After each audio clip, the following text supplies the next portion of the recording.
Do you want to know why you're still invisible to women?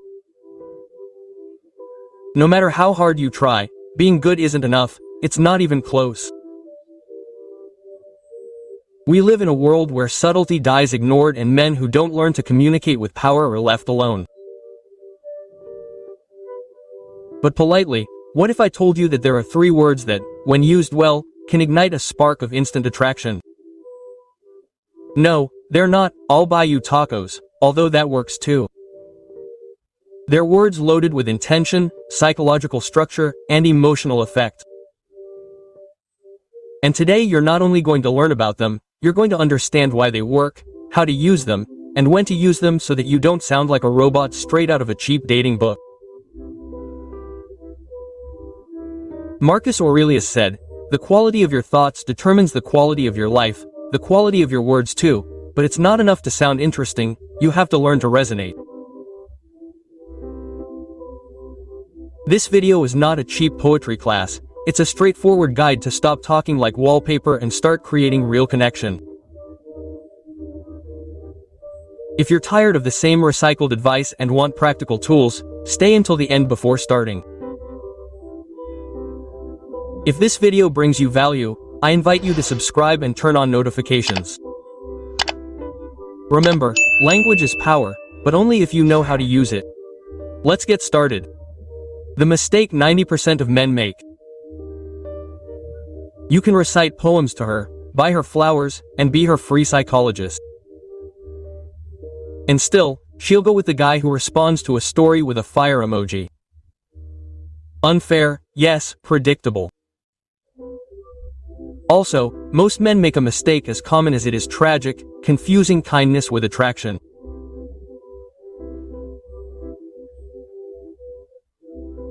They think that if they are good enough, attentive enough, and available enough, they will eventually be rewarded, as if the love is a coupon that accumulates points, but emotions don't work that way, and even less so feminine emotions, which respond to subtle stimuli, implicit language, and presence.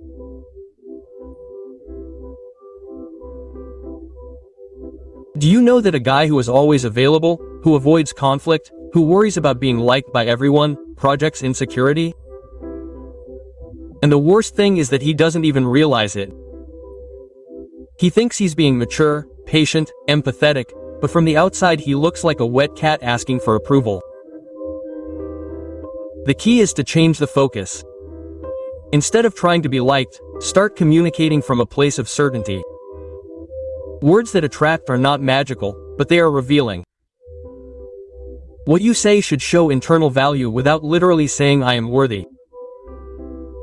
And that starts by stopping talking as if you were asking permission to exist. Epictetus said, "No one is free who is not their own master." And that includes your words. The guy who controls his language controls his impact. You don't need to talk more. You need to talk better. Imagine you're in a job interview. The interviewer asks you why they should hire you. Would you respond with a whiny speech about how much you need the job? You wouldn't get to the point confidently showing what you have to offer. With women, too, if you communicate from a place of lack, you'll only attract pity or disinterest. If you communicate from a place of abundance, you'll arouse intrigue. This isn't about pretending to be someone you're not. It's about stopping hiding who you are. It's about taking responsibility for how you express yourself. Because every time you speak nervously, insecurely, or needily, you're training your brain to validate that pattern. And every time you express yourself with clarity, conviction, and calm, you're reprogramming that internal narrative. The problem isn't that you're kind, it's that kindness comes with an emotional toll. You expect something in return, and when it doesn't come, you get frustrated, you feel used, and on top of that, you feel like you're being used. You wonder why the bad boy is more successful than you. Spoiler alert, it's not because he's bad, it's because he's not asking permission to be himself. Stop looking for a formula to make people like you and start cultivating the version of you that doesn't need approval. That version talks differently, walks differently, and yes, it also attracts differently. No excuses. The psychology behind the words that generate attraction. Words aren't just sounds you make with your mouth, they're mental maps. Every word you choose triggers an image, an emotion, a response. And when you talk to a woman, what you say doesn't just sit on the surface. It goes straight to the limbic system where the impulses of attraction or rejection are triggered. Welcome to the emotional jungle. Most men speak logically, but attraction doesn't live in logic, it lives in emotion. You can explain to a woman why you're a good fit and she'll politely block your number because you didn't make her feel anything. And that's all that really matters. Want to generate attraction? Then stop talking like Wikipedia and start talking like someone who's lived. Who has scars, convictions, experiences. Use words that move, that connect, that make you uncomfortable if necessary, because what generates emotion generates memory. Seneca said, "Words are like seeds. What you sow in others also blooms in you." Quote. So if you're always sowing lukewarm and generic phrases, don't be surprised if you reap indifference. Psychology tells us that people respond more to words that appeal to their unconscious needs than to any rational argument. What does that mean? That if you learn to name what the other person feels but can't express, you create an immediate connection. It's as if you read their mind, and that, my friend, is magnetic. Practical example. If you're talking to a woman who seems stressed and you tell her, "You seem like someone who carries a lot on her shoulders, but who doesn't let it stop her." You just described her better than her own therapist, and you did it with a single sentence. Boom. Emotional connection activated. It's not magic, it's observation and precise language, and it doesn't require you to be a poet. Instead, you need to stop repeating borrowed phrases, because authenticity is more attractive than any script. Plus, emotional language has a trick. It also transforms you. When you learn to name your own emotions clearly, you begin to be more aware, more stable, more confident. And it shows in your voice, in your presence, in your gaze. Speaking well isn't about sounding pretty, it's about sounding real. And that's so scarce today that whoever masters it has an immediate advantage. But of course, this requires practice and patience, because at first, you're going to feel like you're speaking in another language. You're going to hesitate, you're going to want to go back to what's safe, to the typical recycled compliments like, "What beautiful eyes you have." Spoiler alert, that doesn't work. Unless you're 5 years old and you're giving away flowers made with crayons. The key is to experiment. Play with your words. Test, observe.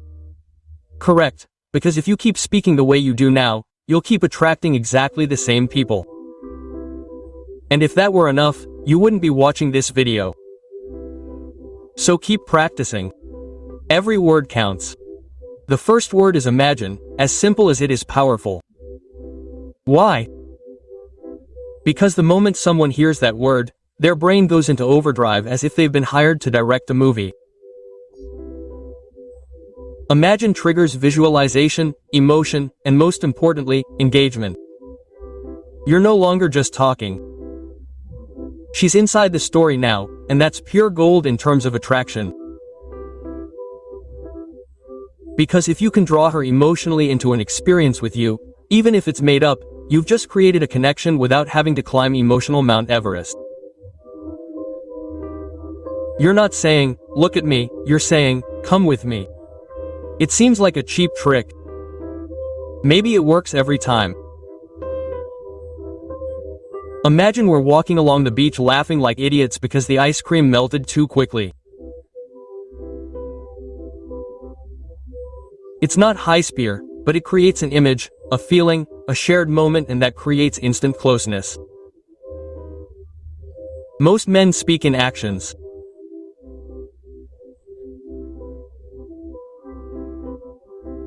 I went to the gym, I work in finance, I like movies. Okay, great. And that's not with, but say, imagine an afternoon where there's no clock, just you and me eating pizza guilt-free, and suddenly you're not just another guy with abs. You're an emotional experience. Marcus Aurelius wrote, "A man's life is what his thoughts make of it." If you can make a woman think of images that make her feel good about you, you're halfway there. Do you want them to listen to you? Make them see. You want them to remember you, make them feel. And you do that with guided imagery, not with your resume. But mind you, this isn't about making up fake stories or manipulation. It's all about using language as a bridge. If she can imagine something with you, you're no longer competing with others. You're in her mind, in her scenario, in her movie. Use imagine as a trigger. Don't say it mechanically. Give it rhythm, emotion. See how she reacts. Adjust. Be natural, because if you use it as a trick it'll be noticeable, but if you use it with the real intention of connecting it'll be felt. And the best part is that this word doesn't just work with women, it works with everyone, because we all want to escape from flat reality for a moment. We all want to be part of something that excites us, even if it's just for a few seconds. And if you're thinking, that sounds kind of cheesy, I have news for you. Cheesy works when it's authentic. What doesn't work is talking like an Excel spreadsheet. Attraction isn't built on logic or data, it's built on feelings.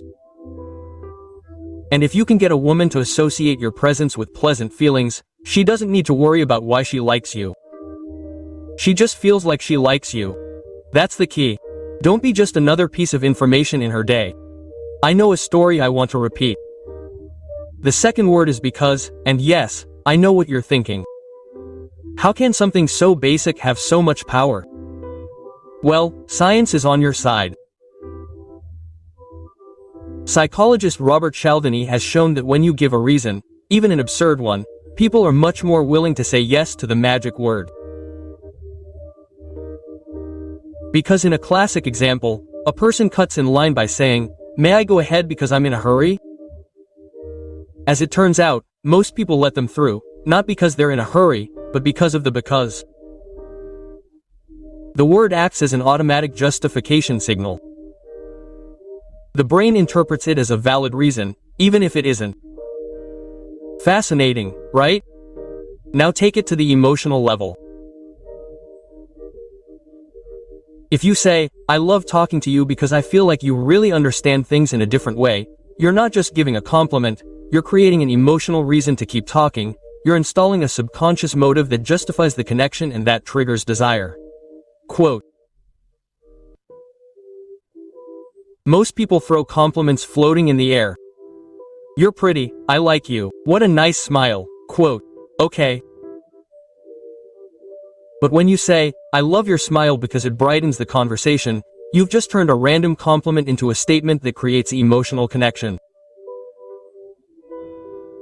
The Stoics talked a lot about logos, reason.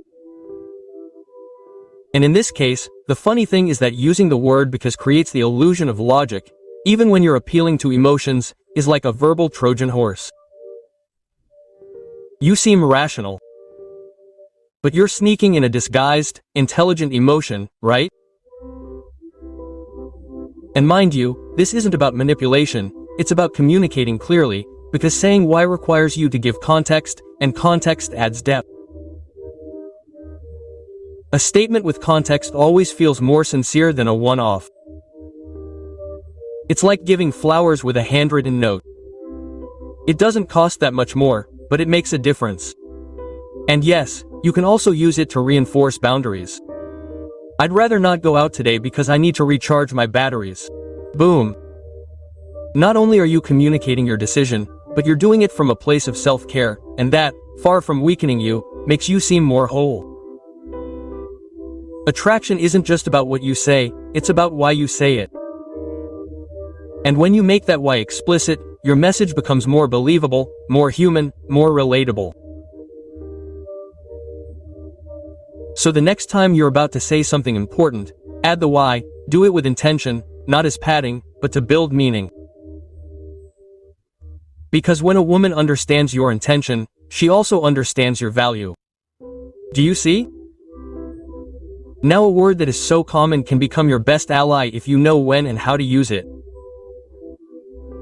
It's like garlic in the kitchen, it doesn't draw attention, but if it's not there, it shows. The problem is that many people speak without intention, without structure, as if words were decoration instead of direction. Use because as an anchor, as a bridge, as a spark. The third word is we. Just like that. 2 syllables that can change the entire game.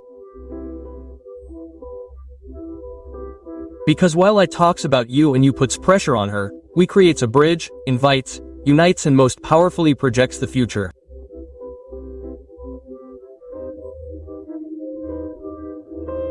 When you use the word we, you're subtly implying that there's already a connection, a team, a shared experience, even if you haven't even shared an Uber yet. It's a neat, elegant, and incredibly effective mental trick. For example, instead of saying, I want to go to that concert, say, we should go to that concert someday. It would be epic. Suddenly you're there with her, dancing, laughing, creating a mini fantasy where you're already part of her story. It sounds subtle, but the impact is huge. Language creates reality. That's one of the oldest premises of Stoic philosophy.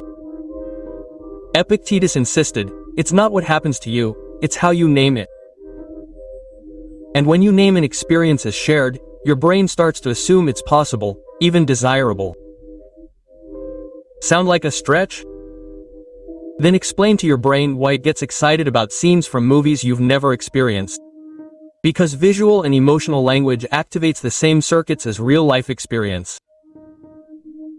And with the word we, you're projecting that shared experience directly into her nervous system. Also, S creates complicity.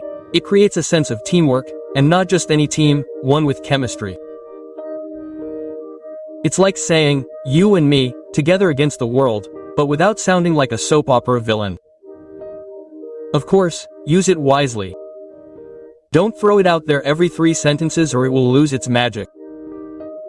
It has to feel natural, as if that dynamic already exists. If you do it right, she won't think you're being forward. She'll think you're someone who's easy to imagine something with. And that's the goal, for her to imagine you. Because when a woman can project herself with you, she begins to connect with you with positive emotions, with stability, fun, complicity, with an S that makes sense.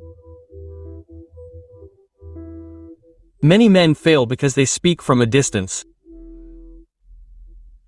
They position themselves as observers, as candidates, but those who generate real attraction speak as if the story is already beginning. And that's what S allows. Imagine a normal conversation. We should try that new ramen place. They say it's amazing. It's not a direct invitation, it's not pressure, it's a suggestion disguised as complicity. And if she smiles, if she follows the idea, you know the seed has been planted. So the next time you're talking to someone you're interested in, don't just say I think or you should. Introduce yourself to we, and watch how the tone, the response, the connection changes. And if they ask you if this is really working, think about this. How many times has someone included you in a we, and you felt like you were already in? Exactly. The word creates belonging. And when a woman feels like she can belong somewhere with you, you're not competing with others. You're creating your own league, do it fearlessly. Conclusion, you've made it this far. That says a lot. Today you discovered that you don't need to be the best looking, the richest, or the most outgoing to attract. You just need to understand how to speak from emotional power. And that starts with 3 words. Imagine, because we is each a tool. Imagine opens the door to emotion because it gives meaning to what you say, and we creates the illusion of connection before it even exists. It's not magic, it's psychology applied with intention. Many men look for tricks, miraculous phrases, but those who really make a difference are those who dare to communicate clearly, with emotion and with purpose, because at the end of the day it's not just about attracting, it's about truly connecting. Marco Aurelio said, "The happiness of your life depends on the quality of your thoughts." I would tell you, the quality of your relationships depends on the quality of your words. Quote. And now you have 3 that can change the game. If this video gave you tools, clarity, or simply made you think differently, subscribe and turn on notifications. Let me know in the comments which word resonated with you the most or which one you are already using. Remember, this channel is not about repeating empty phrases, it is about creating men who communicate with power. See you in the next video. Until then, speak less from necessity and more from your truth, because the words you choose the world hears and reacts to. And remember, every conversation is an opportunity. Don't waste it with empty words. Never.